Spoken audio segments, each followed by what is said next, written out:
C'est dans cette embarcation de fortune, ayant à son bord plus de 230 passagers, qui a été interceptée dans l'après-midi de ce jeudi 24 octobre 2019 au large de la Sanaga, partie du Nigeria voisin. De navire artisanal qui avait pour destination le Gabon était en état d'insécurité, d'où l'action salutaire des éléments de la Marine nationale de Douala.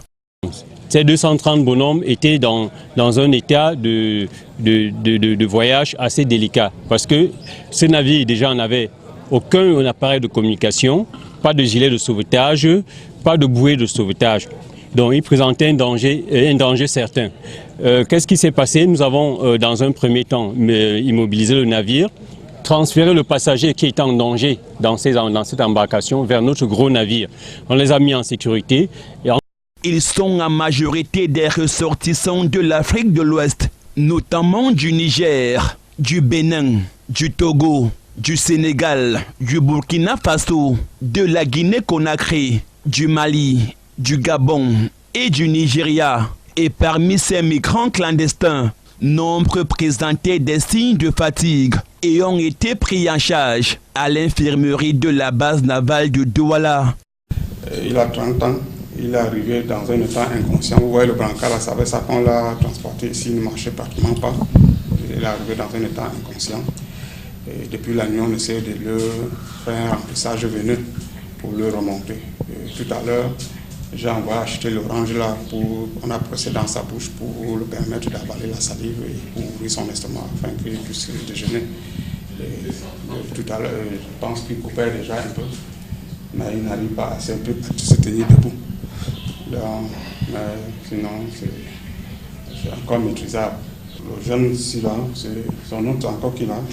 Monde, voilà, Monde. Lui, son problème c'était la fatigue. Une légère hyperthermie. Son cas a été rapidement géré par des injections. Ça s'est calmé, il a déjeuné, il a même pris son pain ce matin. Et le Kennedy, le monsieur qui au fond, il a 31 ans, il est de nationalité nigérienne. Lui aussi, il est arrivé dans un état de fatigue. Et après une perfusion, il s'est retrouvé très rapidement. Il a pris son pain ce matin, il a déjeuné. Et à la question de savoir pourquoi le choix de l'immigration clandestine, ces hommes, femmes et enfants évoquent la misère galopante dans leur pays d'origine, d'où l'exil à la recherche de l'Eldorado. Là, on n'a pas peur, nous on n'a pas peur de rien parce que si tu as la famille à la maison et que tu n'arrives pas à les nourrir comme il faut, tu n'arrives même pas à les nourrir, donc tu n'as pas peur de quelque chose qui peut t'arriver. Donc nous, on sait que rien ne peut nous arriver jusqu'à arriver là où on va. Ceux qui nous conduisent là, ils ont bien calculé le temps, tout, donc pour le moment, vraiment ça va. Hein? La vague, ça va, il n'y a rien, il n'y a pas de danger là-dessus. Avec les enfants, la femme, c'est pas dangereux? Non, ça va. Vraiment, ce que j'ai vu là, ça va. Et vous faisiez quoi? Moi, je suis bâtiment, je fais la maçonnerie. Je suis technicien des bâtiments. Pourquoi vous ne pouvez pas voyager pour ensemble? En fait, j'ai les moyens, tu vois. Parce que j'ai mis du temps au pays. Donc j'ai essayé de nourrir la famille, tout et tout. Bon. Maintenant, prends encore billet d'avion. Je n'ai pas les papiers. Dans les 800 000, 1 million, je vais trouver ça où? S'il y avait ça, j'allais rester chez moi.